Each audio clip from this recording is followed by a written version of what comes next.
Very good evening. Very good evening to all of you. मैं अच्छी हूँ राखी, आप कैसे हो?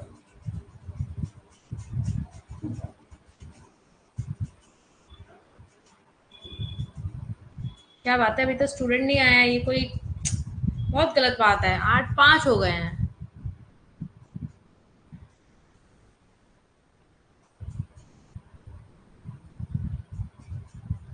8:05 हो गए हैं, मतलब लिटरली एकदम लापरवाही की हद कर रखी है।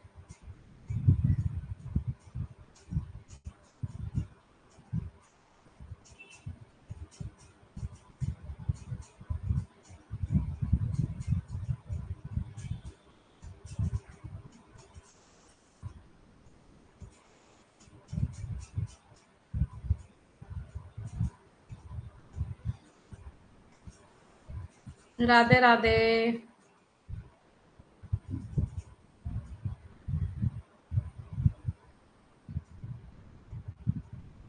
इतना लेट क्यों आते हो आप लोग, ये बताइए मुझे।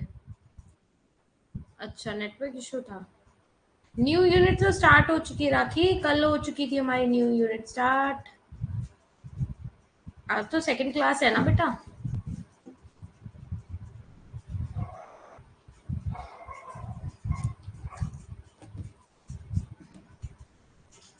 Very good evening Ananti, very good evening. Start करते हैं क्लास को। हमारी कल हुई थी परसों हुई थी क्लास? क्यों? कल हुई थी क्लास, परसों हुई थी हमारी।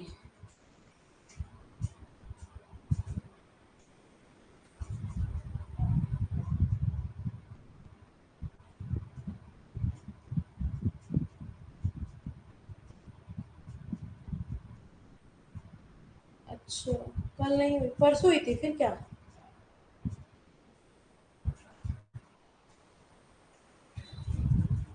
आई डोंट नो, मैं बिल्कुल भूल चुकी हूँ इस बात को। कल हुई थी आपकी क्लास, कैसी बातें कर रहे हो आप लोग हैं? कल आपकी मॉर्निंग में क्लास हुई आई थिंक सो।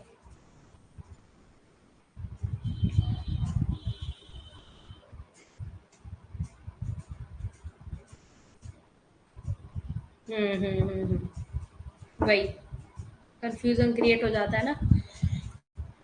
चलिए स्टार्ट करते हैं क्लास को।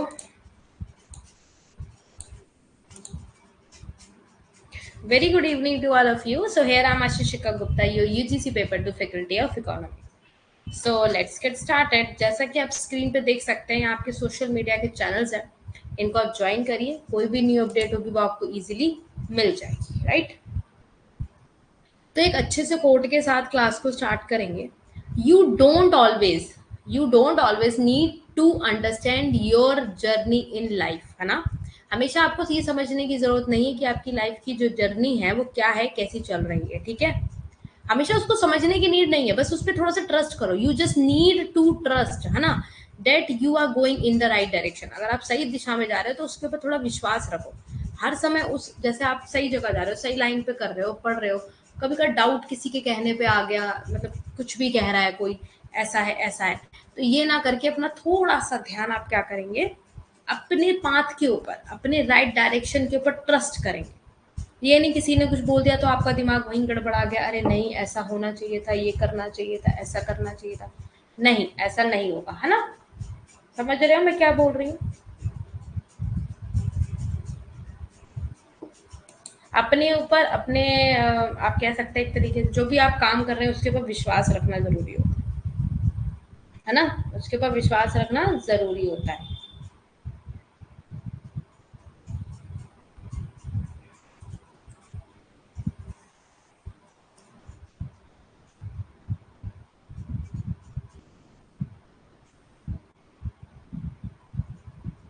चलिए, फैक्टर्स अफेक्टिंग डेवलपमेंट। फैक्टर्स मतलब क्या अफेक्ट डालते हैं डेवलपमेंट करने के लिए, विकास करने के लिए कुछ फैक्टर्स हैं, वो क्या असर डाल रहे हैं, क्या अफेक्ट डाल रहे हैं। समझ में आया? क्या अफेक्ट डाल रहे हैं। अब देखो, बहुत मतलब कह सकते हो आप एक तरीके से, क्या बोलना चाह रही हूँ मैं, जैसे आप बोल सकते हैं कि अफेक्ट और इफेक्ट, ये दोनों एक तरीके के ना डिफरेंट वर्ड हो जाते हैं। क्या हो जाते हैं? डिफरेंट वर्ड हो जाते हैं।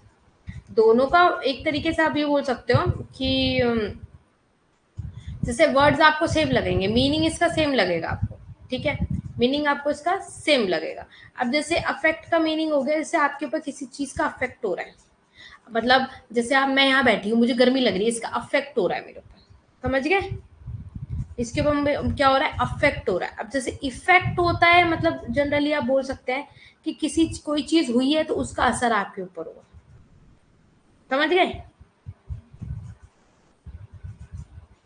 चलिए मैं बताती हूँ फिर। चलिए सबसे पहले आता है नेचुरल रिसोर्सेस। नेचुरल रिसोर्सेस का क्या डेवलपमेंट, प्राकृतिक संसाधन। अब आप देख सकते हो, अगर प्राकृतिक संसाधन जो नेचुरल रिसोर्सेज हमें अच्छी तरीके से नहीं मिलेंगे तो क्या हमारा डेवलपमेंट अच्छे से हो पाएगा, नहीं हो पाएगा, है ना। तो उसका अच्छा होना जरूरी है।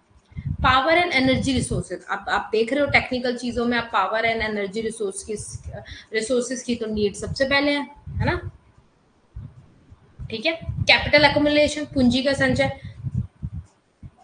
पूंजी संचय कैसे करते हो आप, मशीनरी लग रही है, आउटपुट निकल के आ रहा है, सप्लाई हो रही है, तो आपका पूंजी का संचय भी होता है, कैपिटल का अकोमुलेशन भी होता है। कैपिटल का अकोमुलेशन बहुत तरीके से होता है। तो ये क्या है, ये फैक्टर्स अफेक्ट डालते हैं डेवलपमेंट पर। अगर ये नहीं होगा, अगर ये नहीं होगा, मान लो ये फैक्ट जो ये सॉरी फैक्टर्स हैं सारे ये, अगर ये अफेक्ट नहीं डालेंगे डेवलपमेंट पे, तो क्या हमारी जीडीपी की ग्रोथ अच्छी हो पाएगी, नहीं है। टेक्नोलॉजिकल रिसोर्सेस, तकनीकी संसाधन, ऑफ कोर्स आपको पता है आजकल तकनीकी ज्ञान कितना बढ़ गया है। हर जगह तकनीक चीजें आप देख रहे हो, आटे की मशीन आ रही है, आटे रोटियां बेलने की मशीन आ रही है, पेड़े बन रहे हैं, रोटियां सीख रही हैं। ये सब क्या है, क्यों है, किस वजह से है, टेक्निकल की वजह से, टेक्नोलॉजिकल की वजह से, है ना। अवेलेबल लेबर फोर्स, उपलब्ध Shram Shakti. Transportation and communication, परिवहन और संचार। एजुकेशन एंड ट्रेनिंग, शिक्षा और प्रशिक्षण, शिक्षा और प्रशिक्षण, राइट। मतलब अगर आपके पास एक तरीके से समझ लो शिक्षा अच्छी नहीं है, ट्रेनिंग अच्छी नहीं, तो आप आगे काम को, जैसे आपके पास सब चीज है, अब आपको यही नहीं पता कि हम काम करें कैसे, हम काम को कर कैसे रहे, है ना, ये सब जरूरी है। ह्यूमन डेवलपमेंट इंडेक्सेस, मतलब इसका क्या मतलब हो गया, इसका ये मतलब हो गया कि जैसे ह्यूमन डेवलपमेंट इंडेक्सेस मींस जैसे मानव विकास सूचकांक हो गया, इसके अर्थशास्त्रियों ने एक, दो या अधिक, उससे अधिक मतलब बुनियादी जरूरतों के सामाजिक संकेतों को मापने की कोशिश की है। कुछ H D I, P Q L I, UNDP, ये तीन तरीके से आप माप सकते हो। मानव विकास के समग्र सूचकांकों के निर्माण के लिए हम जीवन की भौतिक गुणवत्ता, ठीक है, अध्ययन करते हैं, ठीक है। मतलब मानव विकास सूचकांक माप करता है, ठीक है, आपके स्वास्थ्य की, आपकी शिक्षा की, और आपकी आय वगैरह की, सबको क्या करता है, ये 1990 में आया था मानव विकास। ये क्या हो गया, हम्म,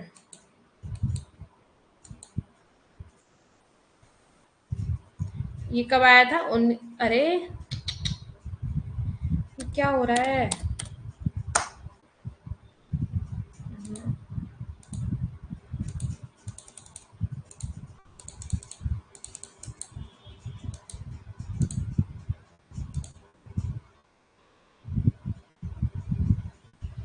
हाँ, महबूब उल हुक ने दिया था ये 1990 में, वेरी गुड।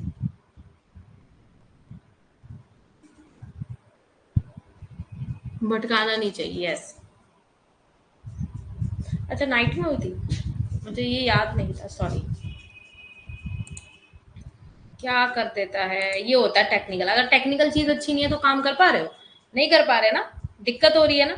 इसलिए टेक्निकल होना अच्छा होता है, मतलब जरूरी होता है, ठीक है। महबूब उल हक ने दिया था, ठीक है, 1990 के अंदर दिया था ये, समझ में आ गया, आ गया होगा। अब देखो, अब इसके अंदर कुछ चीज ऐसी है जिसको मैं ब्लैंक पेज पे लेकर आप लोगों को समझाना चाह, हाँ, ये ब्लैंक पेज नहीं चाहिए हमें, पूरे वाले ब्लैंक पेज चाहिए। Wait a second.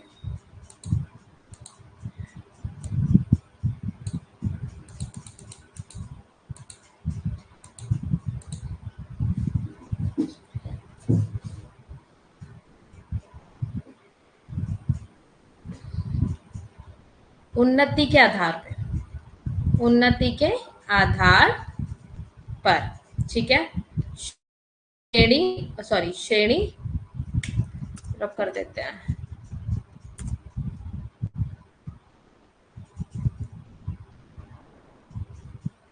श्रेणी, ठीक है। श्रेणी या अंक कितने दे रहे हो आप उसे, उन्नति के आधार पर। तो 0 से लेके 1 तक, 0 से लेके 1 तक। अब इसके कुछ आयाम होते हैं, संकेतक होते हैं इसके, संकेतक या आयाम बोल सकते हो आप, ठीक है। सबसे पहले आगे आपका जीवन की क्या एक्सपेक्टेंसी है, आपकी जीवन प्रत्याशा, प्रत्याशा ही बोलते हैं ना, जीवन प्रत्याशा, ठीक है। जीवन प्रत्याशा में आपका हेल्थ भी आ जाएगा, हेल्थ लिख लो, स्वास्थ्य, ठीक है। अब सेकंड आपका आ जाता है प्रति व्यक्ति आय, हो जाएगी आपकी आय, ये भी आपका देखा जाएगा, ठीक है। आपका जीवन स्तर कैसे क्या चल रहा है ये इसमें भी इंक्लूड होगा, किसमें, उन्नति के स्तर में होगा। अच्छा ठीक है, जीवन की आपकी एक्सपेक्टेंसी देख ली, हेल्थ वगैरह, क्या आप कितने टाइम तक जिएंगे समथिंग। आय, जीवन स्तर देख लिया। एक और होता है, क्या होता है, शिक्षा। आपकी शिक्षा जितनी अच्छी होती है आपका, अब आप देख सकते हो, अगर आपकी शिक्षा अच्छी है तो आप कभी किसी के आगे मजबूर नहीं होंगे, कभी आपको किसी के आगे एक उम्मीद के लिए नहीं बैठे होंगे, कभी आप किसी के आगे एक होप के लिए नहीं बैठे होंगे, समझ रहे हैं मेरी बात। मतलब आप पूरी तरीके से आजाद होंगे कि मुझे ऐसे काम ये करना है, मुझे ऐसे करना है, कभी किसी के ऊपर निर्भर नहीं होना पड़ेगा, ये बहुत बड़ी बात है। अब सेकंड आता है मानव विकास, मानव विकास को प्रभावित करने वाले क्या तत्व है, मानव विकास को, ये कैसे लिखा मैंने, कितनी गंदी हैंड राइटिंग आती है इसमें मेरी। मानव विकास, मानव विकास प्रभावित, मानव विकास को प्रभावित करने वाले तत्व, करने वाले तत्व या कारक, कारक लिख लो, ठीक है। सबसे पहला आएगा आपका स्वास्थ्य, और क्या आएगा, एक लंबा जीवन, ठीक है, लंबा जीवन, स्वास्थ्य एवं लंबा जीवन। अच्छा ठीक है, स्वास्थ्य हो गया आपका, लंबा जीवन हो गया। अब आएगा सभ्यता, मानव विकास में ये भी आएगा, सभ्यता, सभ्य जीवन, आपका जीवन बिल्कुल सरल सटीक होना चाहिए। उसके बाद आएगा शिक्षा का स्तर, शिक्षा का स्तर, ठीक है, शिक्षा का स्तर। उसके बाद आपका आएगा सभ्य जीवन होना चाहिए, शिक्षा का स्तर होना चाहिए, फिर चौथा आपका आएगा पर्यावरण, पर्यावरण की स्थिरता कैसे क्या है, पर्यावरण कितना अच्छा है, क्या दूषित कर रहा है, क्या नहीं कर रहा है। अब पांचवा आपका आ जाएगा मानव का अधिकार, मानव अधिकार, आपका मानव का क्या क्या अधिकार है, ठीक है, और आपकी सुरक्षा, सुरक्षा, ठीक है। उसके बाद आ जाएगा आपका एक और था, दो और है बल्कि, सात है ना, समानता, आपकी समानता को देखेगा, आपको न्याय का देखेगा, एवं न्याय, समानता आपको कितनी मिल रही है, रिच पुअर को कितना देखा जा रहा है ना, समझ रहे हो, पुअर रिच वाला बताया। सेवेंथ, सेवेंथ में आएगा कि लोगों को, मान लो जैसे आप बोल सकते हो जीवन में, जीवन में लोगों का क्या योगदान है, लोगों का योगदान कितना क्या है, कौन कितना क्या योगदान कर रहा है, समझ आई, कौन कितना क्या योगदान कर रहा है। तो मानव विकास सूचकांक को एक तरीके से आप बोल सकते हैं प्रभावित करने वाले कारक यही है, ठीक है, समझ में आ रहा है। अब यही है, तो मान लो स्वास्थ्य एवं लंबा जीवन होगा तो आपको पता है मानव विकास और अच्छा होगा, सभ्य जीवन होगा तो आपको पता है हमारा जीवन अगर सरल जितना सटीक होता है उतनी ही अच्छी हमारी लाइफ होती है, लाइफ एक्सपेक्टेंसी होती है। आपका शिक्षा का स्तर होगा, आप आने वाली जनरेशन को भी आप अच्छे से अपडेट कर पाओगे, कोई भी बात होती है उनको अच्छे से समझा पाओगे, है ना, आप अवेयर कर पाओगे, जैसे वाटर को लेके, इलेक्ट्रिसिटी को लेके, वाटर लोग कितना बर्बाद करते हैं, मैंने देखा ब्रश कर रहे हैं खुला हुआ है, तो ये सब चीजें अगर आपको खुद मैनर्स नहीं है, खुद एटिकेट्स नहीं है, तो आप कैसे करोगे, आप नहीं कर पाओगे ना। शिक्षा का स्तर, शिक्षक सभ्य जीवन हो गया, शिक्षा का स्तर हो गया। पर्यावरण की स्थिरता, अब ये नहीं कि पर्यावरण में इतना प्रदूषण प्रदूषण हो रहा है, हाँ, इतना ज्यादा पॉल्यूशन हो रहा है, कभी इतना हद से ज्यादा हो रहा है, कभी ठीक है, तो एक स्थिरता होनी चाहिए, मतलब एक अच्छे से ग्रीनरी होनी चाहिए, एक मेंटेनेंस होना चाहिए, कहने का मतलब ये है। मानव अधिकार एवं सुरक्षा, मानव के अधिकार, जब आप पढ़े लिखे होंगे सब कुछ तो आपको समझ में आएगा कि हमारे क्या अधिकार हैं, हमारी सुरक्षा कैसे हो सकती है। समानता एवं, एक सेकेंड, मानव, समानता एवं न्याय, है ना, समानता एवं न्याय, कि कैसे कैसे समानता हो रही है, आपको कैसे न्याय मिल रहा है, जीवन में लोगों का क्या योगदान है, ये भी आप क्या करते हैं इसमें कैलकुलेट करते हैं। ठीक है, अब इसमें आता है कि जीएनपी के अंदर, जीएनपी को अच्छा करने के लिए क्या क्या चीजें सही है। जीवन की गुणवत्ता होनी चाहिए, जीवन की गुणवत्ता सबसे पहले, और उससे क्या पता चल रहा है, देखो, सुरक्षा होनी चाहिए, स्वास्थ्य होना चाहिए, ठीक है, रोजगार आपके पास होना चाहिए, और न्याय होना चाहिए, मानव अधिकार मिलने चाहिए, स्वतंत्रता होनी चाहिए, समानता होनी चाहिए, ठीक है, और अच्छा अच्छा ठीक है, ये हमने समझ लिया। फिर इसके बाद आता है शिशु मृत्यु दर, शिशु मृत्यु दर, इन्फेंट मोर्टेलिटी हो गया आपका। अब जैसे देखो, प्रत्येक आप देख रहे होगे, साल में आप देख रहे होगे, प्रत्येक 1000, मतलब आप समझ लो, जैसे आप बोल सकते हो, इसको पहला लिख लो, इसके बाद ये पॉइंट्स है इसके, जैसे आप मान लो, क्या बता रही थी मैं आपको,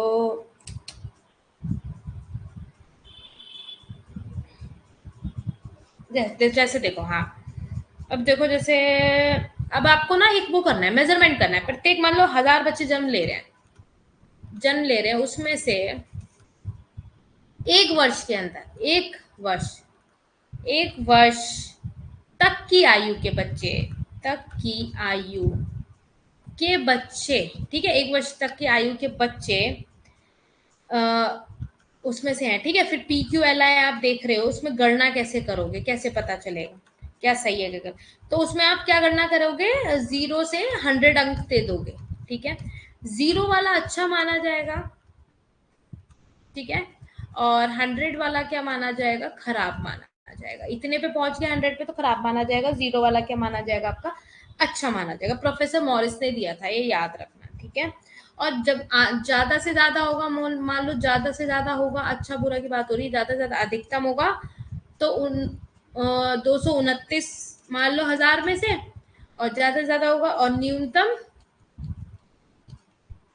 आप बोल सकते हैं 7, ये न्यूनतम ही गणना है इनकी, ठीक है। जीवन की प्रत्याशा आप समझ लेते हैं, थोड़ा सा लाइफ की एक्सपेक्टेंसी समझ लेते हैं। जैसे देखो, इसमें समझो, रुको, इसमें थोड़ी सी गलती हो गई है, क्या है, हाँ, ये गलती हो गई है कि यहाँ पे अच्छा खराब वाला सिस्टम थोड़ा खराब हो गया है। बताते हैं, सब्र रखिए, ओके, समझ आ रहा है सबको, समझ आ रहा है।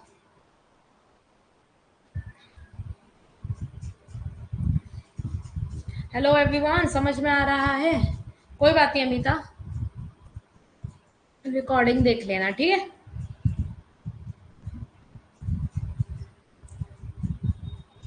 आ रहा है समझ में, वेरी गुड।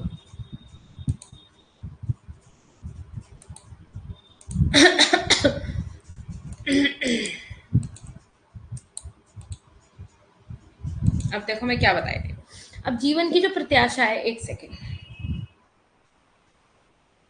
जीवन की जो प्रत्याशा है, जीवन की प्रत्याशा जो है, मान लो, ठीक है, लाइफ एक्सपेक्टेंसी है, एक्सपेक्टेंसी जो है, ठीक है, वो के कब की है, 1 वर्ष से अधिक की बात कर रहे हैं, 1 वर्ष से अधिक आयु की बात हो रही है, ठीक है, 1 वर्ष से अधिक आयु की बात। अगर मान लो PQLI की गणना करते हैं, मेजरमेंट करते हैं उसको, तो 0 से 100 के बीच में करते हैं, इतना अंक देंगे आप।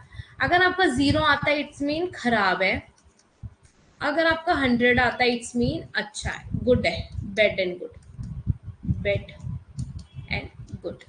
समझ में आया? ये था लॉजिक, ये था आपका लॉजिक। समझ में आया? ठीक है, अब मान लो प्रोफेसर मॉरिस कह रहे हैं, प्रोफेसर मॉरिस कह रहे हैं कि कम से कम न्यूनतम 48 वर्ष हमारा एक एक्सपेक्टेंसी होता है जीने का, और अधिकतम होता है 77। अधिकतम कितना होगा? 77। 77 ज्यादा से ज्यादा, और कम से कम न्यूनतम क्या है? ओके, ये आपको पता होना चाहिए। फिजिकल ये आपको बता ही दिया मैंने, ठीक है, ये आप देख लेना। कुजनेट हाइपोथेसिस क्या बताते हैं?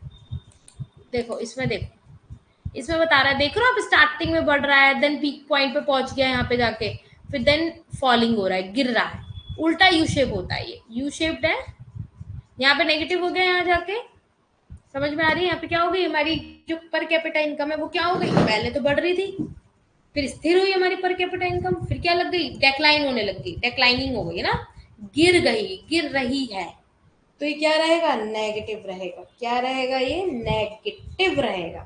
ठीक है, अब जैसे देखो, पढ़ लो थोड़ा। अर्थशास्त्रों के बीच इस मुद्दे पर एक बहुत बड़ा विवाद हुआ था, ठीक है, जिसमें आप बता सकते हैं कि आर्थिक विकास बढ़ रहा है या आय वितरण में कमी हो रही है, ठीक है, दोनों में से। तो कुजनेट ने इस समस्या का अनुभव पूर्वक अध्ययन करने वाले अर्थशास्त्री हैं, अनुभव पूर्व मतलब इनको अनुभव था। तो देखा गया कि शुरुआती जो स्टार्टिंग हुई थी, इसमें असमानता थी, आय के अंदर क्या थी? असमानता बढ़ जाती है या स्थिर हो जाती है। फिर समय के बाद देखा जाए तो कुछ चरणों में गिरावट भी आ जाती है, तो उल्टे यू आकार की परिकल्पना के रूप में ये जाना जाता है। ठीक है, इन्होंने ये बताया, इन्होंने अपने अनुभव से बताया कि सबसे पहले तो बढ़ रहा है ना, सबसे पहले बढ़ रहा है मान लो, ठीक है, और जैसे असमानता बढ़ जाती है, स्थिर हो जाती है समय, और फिर बाद के चरणों में गिरावट भी आती है। समझ लिया? पहले बढ़ रहा है, ठीक है, आर्थिक विकास बढ़ता है, फिर क्या होता है? फिर स्थिर हो जाता है, फिर क्या हो रहा है? फिर गिरावट आ रही है उसमें, तो ये उल्टे यू आकार का हो गया। कैसे हो गया? उल्टे यू आकार की परिकल्पना के रूप में जाना जाता है। इंग्लिश में पढ़ देती हूँ, Kuznets hypothesis. There has been much controversy हुई थी इसके बीच में, अमंग इकोनॉमिस्ट के बीच में, over the issue of whether economic growth increases और डिक्रीज इन इनकम डिस्ट्रीब्यूशन। तो प्रोफेसर कुजनेट ने फर्स्ट इकोनॉमिस्ट थे जिन्होंने स्टडी किया था इस प्रॉब्लम के ऊपर एम्पेरिकली। तो ही ऑब्जर्व, उन्होंने क्या ऑब्जर्व किया कि दैट, ऑब्जर्व क्या किया उन्होंने कि इन द अर्ली स्टेज में economic growth, relative income inequality बढ़ जाती है, स्टेबलाइज कर जाती है टाइम के अकॉर्डिंग, और फिर क्या कर जाता है? बाद वाली स्टेज में क्या होती है? डिक्लाइन कर जाती है इन द लेटर स्टेजेस में। This is known as inverted U shape hypothesis of income distribution. समझ में आया?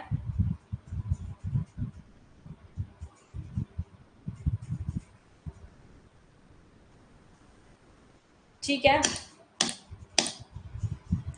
अब इसके बाद आ गया causes of increase in inequality. क्या कॉजेज है? मान लो विकास के साथ असमानता में वृद्धि के कारण, असमान, तो ऐसे कई कारक हैं जो प्रारंभिक चरणों में सापेक्ष आय असमानता को बढ़ाते हैं। एलडीसी में विकास भौगोलिक, सामाजिक, वित्तीय और तकनीकी द्वैतवाद की विशेषता है। जब प्रक्रिया शुरू होती है, एक पारंपरिक कृषि समाज से आधुनिक औद्योगिक अर्थव्यवस्था में संक्रमण शुरू होता है, ये बढ़ता है, आय का वितरण में असमानता आती है।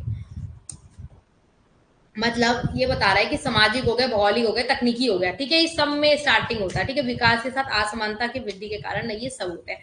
देखो, कुछ सोशली भी होगा, कुछ आपका इमोशनली भी होगा, कुछ आपका पर्सनली भी होगा, सब चीजों को इसमें इंक्लूड कर दिया गया है। ठीक है, इंग्लिश में एक बार देख लो। Many factors tend to increase relative income inequality in the early stages of development in LDC।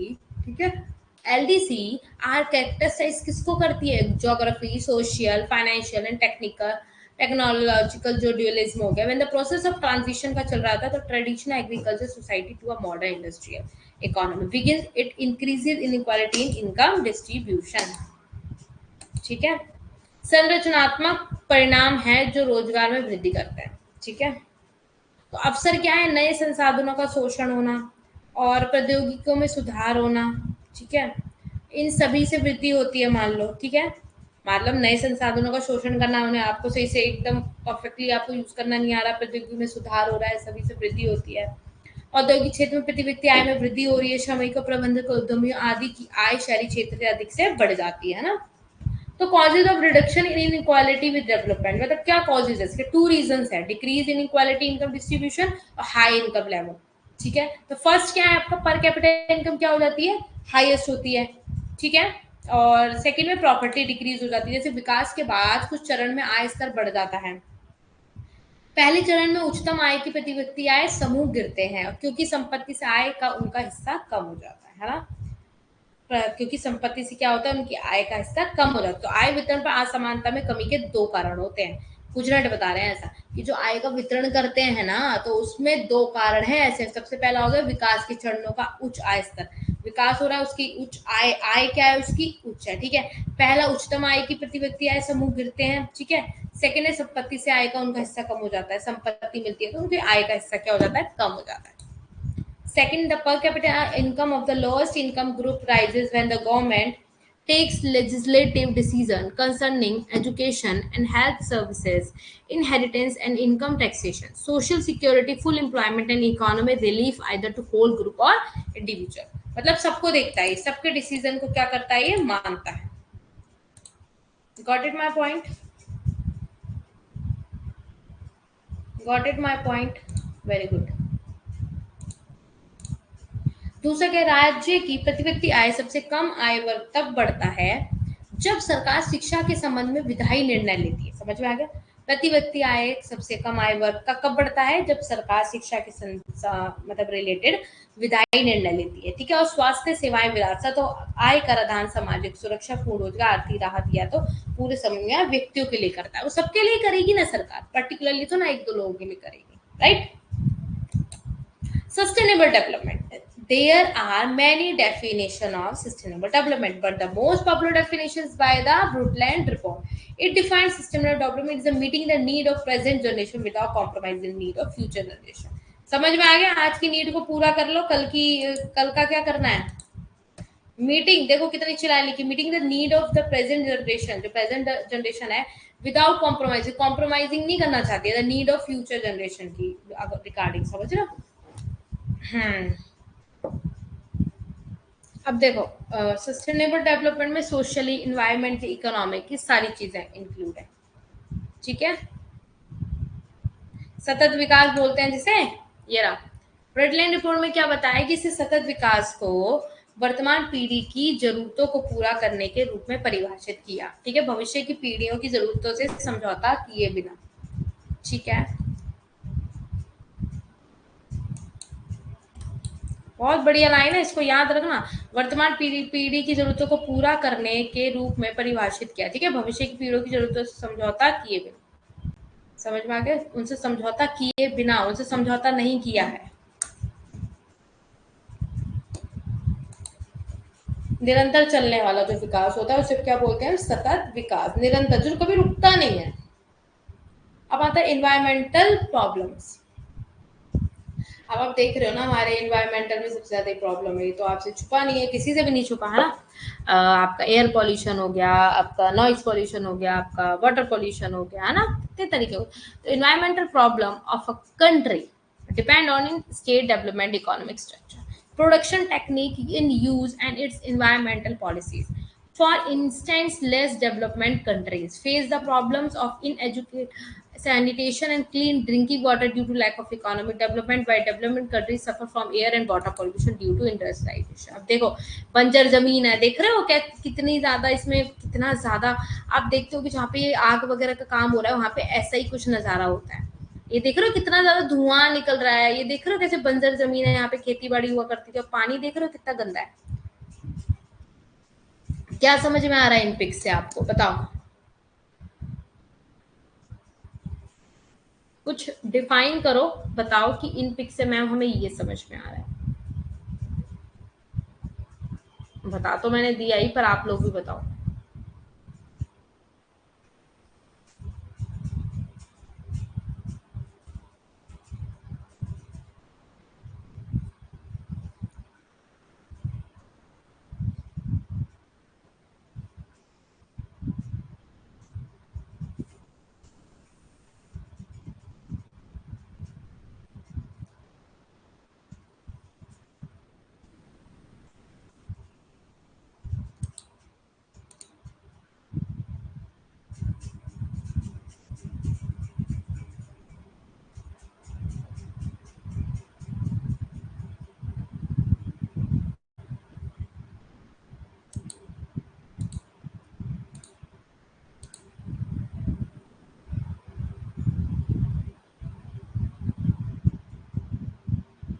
हम्म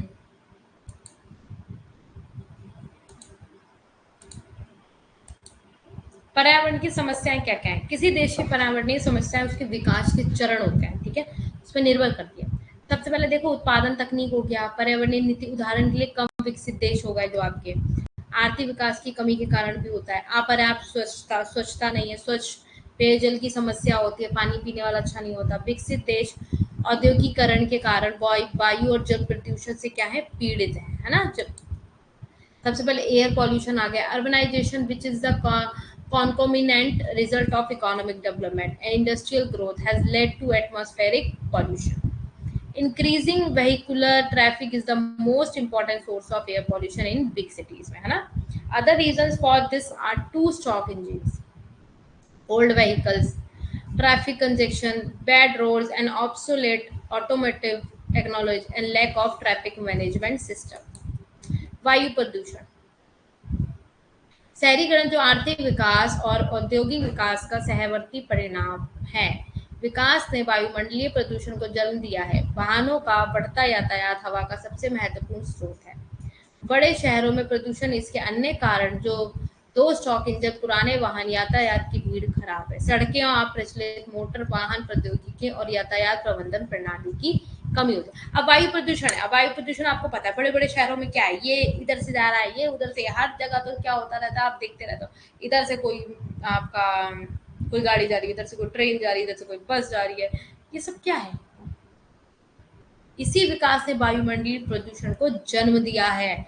देख रहे हो, टेक्निकल भी हो रही है चीजें और साथ में हमारे साथ क्या हो रहा है, दुर्व्यवहार। ये अच्छा थोड़ी ना हमारी सेहत के लिए, हमारी चीजों के लिए अच्छा नहीं है। देख रहे हो वायु प्रदूषण कैसे कैसे खींच रहा है हमारी ग्रीनरी को, ये कितना खराब कर रहा है, कितना काला धुआं आ रहा है, कैसे सब कुछ खराब हो रहा है। ये क्यों हो रहा है खराब? ये सब कुछ इसलिए खराब हो रहा है क्योंकि ये जो वायु प्रदूषण हो रहा है, ये गंदी गंदी जो निकल रहा है, ये सब हमारे उसको खराब कर देता है।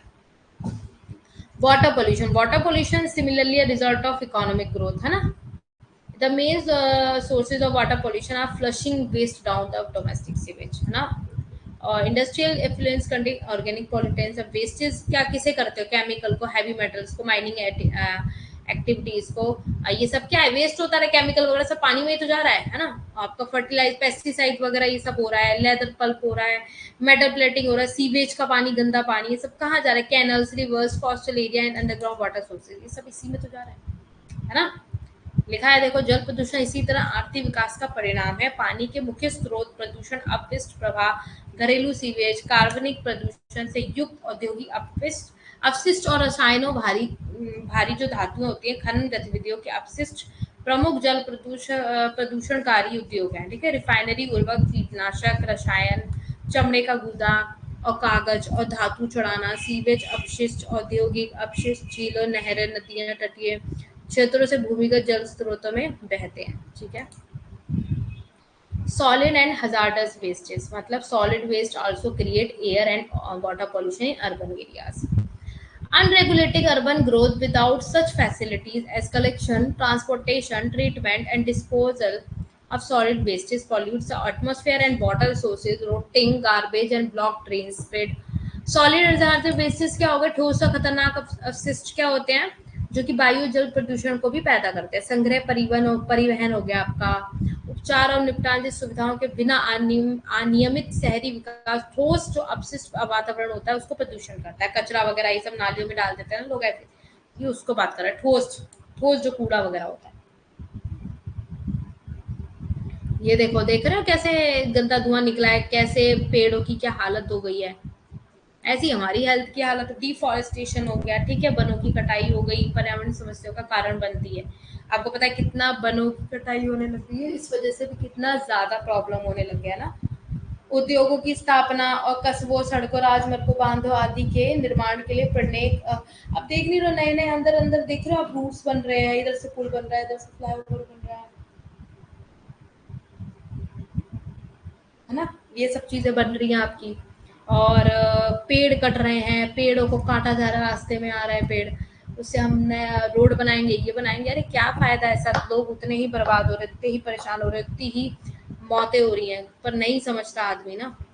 उसे क्या करना है, टेक्निकल चाहिए चीजें, उसे क्या चाहिए, टेक्निकल। तो ये सब चीजें क्या है, ये सब क्या है, ये खराब है हमारे देश के। सॉइल डिग्रेडेशन हो गया, मृदा क्षरण हो गया, कटाई वगैरह ये सब कदम खेती मिट्टी की कटाव का कारण बनती है।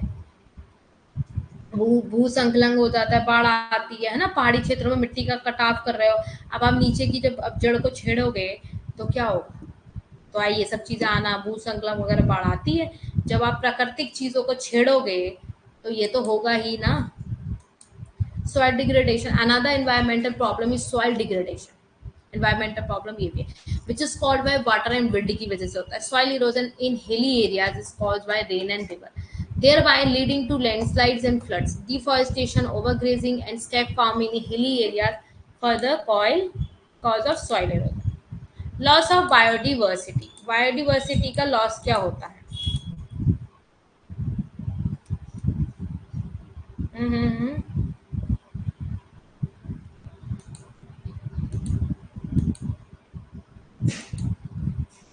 जैव विविधता का नुकसान, मतलब प्रत्येक देश अद्वितीय फाइटोजियोग्राफिकल और कृषि पारिस्थिति के साथ संपन्न है। मतलब जैसे आपका मान सकते हैं, जैसे बहुत सारे पौधे हो गए, प्रजातियां शामिल हो गई इसमें, ठीक है, जंगल, घास के मैदानों, अर्धभूमि, रेगिस्तान इसमें पाई जाती है। कृषि के विस्तार, वन और खनिज संपदा के अंधाधुंध दोहन के लिए आर्थिक विकास और जैव विविधता क्षेत्रों में परियोजनाओं के विकास ने आवासों का विनाश को जन्म दिया है।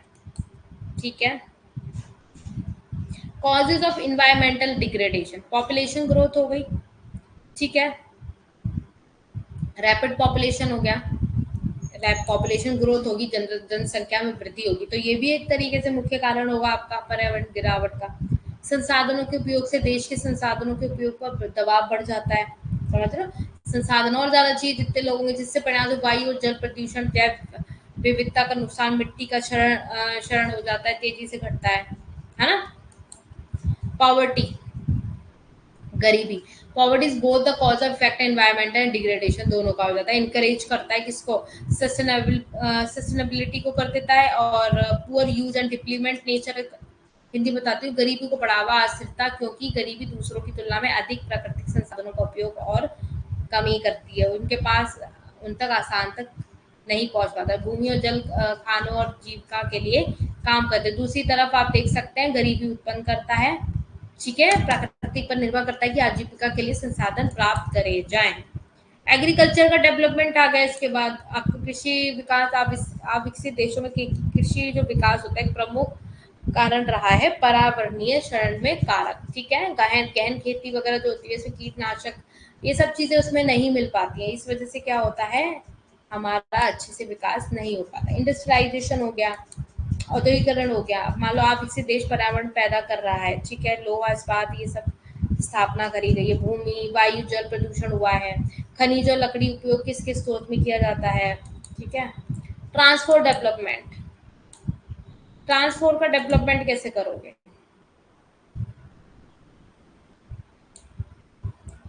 बताओ। परिवहन विकास, अब विकसित देश लोगों के लिए परिवहन सुविधाएं विकसित कर रहे हैं, समझ रहे हो। वायु प्रदूषण, ध्वनि प्रदूषण, समुद्री प्रदूषण, बंदरगाहों और बंदरगाहों के विकास को, तेल को जन्म दिया है, जहाजों के रिसाव और मत्स्य प्रभावों को दिया है।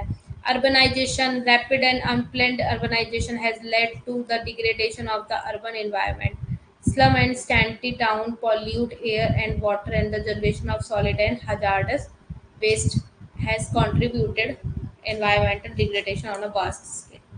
शहरीकरण,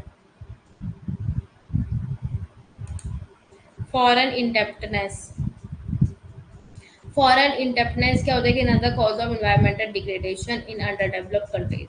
To repay their debt, they produce commercial crop for export that displays, मतलब जो विदेशी ऋण ग्रस्तरा होते हैं वो गिरावट के करने कारण बन जाते हैं। चुकाने के लिए अविकसित देश अपने ऋण को चुकाने के लिए निर्यात एक के लिए वाणिज्य फसलों का उत्पादन करते हैं। निर्वाह मतलब आपको पता है, अब जब बाहर से आप लोगे तो आप कैसे भी करके उनको वापस करोगे। मार्केट फेल हो जाता है एक तरीके से, आपको पता है, बाजार की विफलता होना। देख रहे हो हमारी कितनी अच्छी ग्रीनरी थी, इन्होंने हमारी क्या ग्रीनरी की क्या हालत करी है इन लोगों ने। देख रहे हो, देख पा रहे हो आप लोग तो अच्छे से स्क्रीन पे देखो।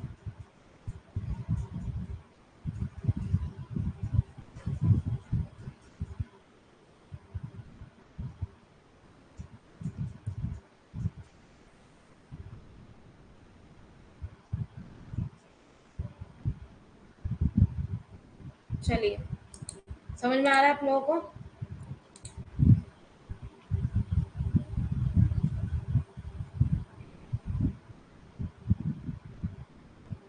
रेणुका, ओके, कौन सा पॉइंट बेटा? मैं एक मिनट इंग्लिश।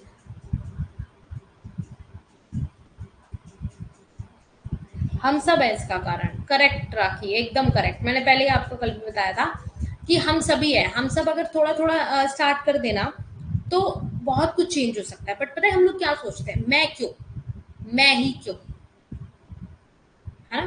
किसका बेटा फर्स्ट पॉइंट? इसका market failure का an important cause of environmental degradation is market failure. It means poor functioning of market for environmental goods and services. It reflect करता है failure government policy को and remove करता है आपके market के distortions को and created करता है price control and subsidies को। ठीक है, market failure also called externalities में आ जाता है, जो कि lack करता है individual property को, rights को, and jointness को, higher production और consumption।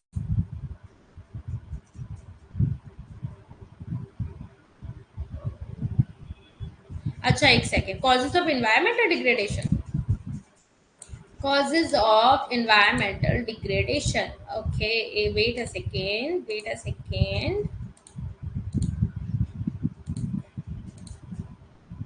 हम्म,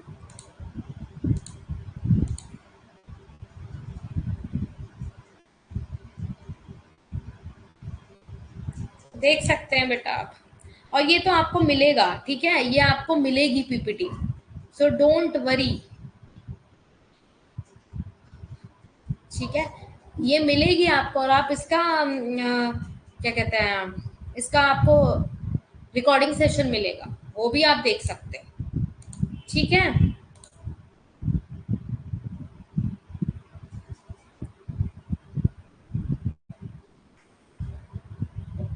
ओके।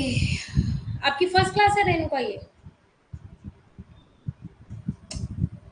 चलिए एवरीवन, आपकी 2 दिन क्लास नहीं होगी, मैं आपको अभी से बता के जा रही हूँ। ठीक है, परेशान नहीं होना कि मैम नेटवर्क इशू था, था। कल और परसों आपकी क्लास नहीं होगी। अब हमारी क्लास होगी 5th को। ठीक है, 3 और 4th को आपकी कोई क्लास नहीं है, आप सीधे आपकी 5 को है। कराएंगे बेटा, अभी कैसे करा दे, अभी नहीं करंट कराएंगे, टाइम है। करंट, करंट बिल्कुल लास्ट में करेंगे, करंट का भी नाम मत लो क्योंकि करंट में बहुत सी चीज चेंज हो जाती है। फर्स्ट क्लास है बेटा आपकी, ओके। आपका पीजी हो गया कंप्लीट रेणु का? क्या कर रहे हो अभी आप?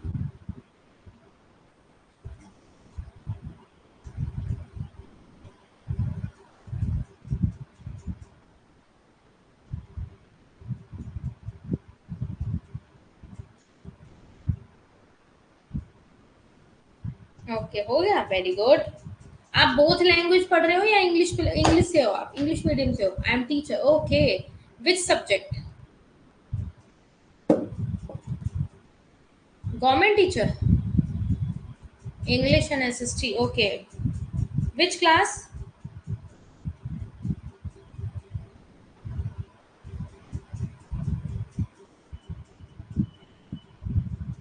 ओके ओके,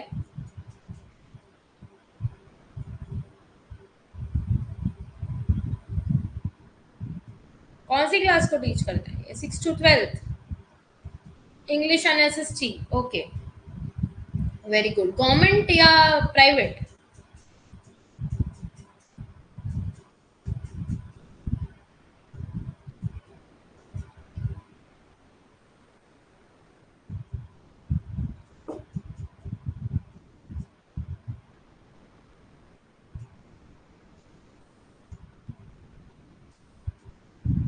नेट करना पीएचडी, फिर मतलब नेट करना पीएचडी, अभी आप नेट करोगे देन पीएचडी करोगे, ये बता रहे हो आप?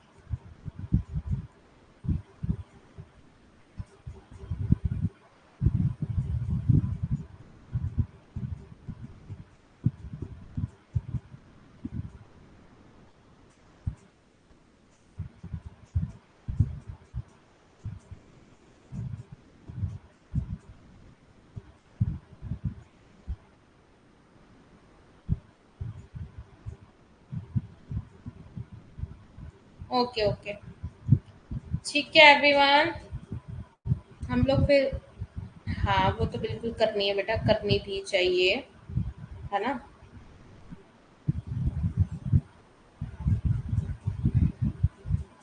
चलिए आप लोग अपना ध्यान रखिए, ठीक है, और अच्छे से मेहनत करिए, खूब आगे जाइए।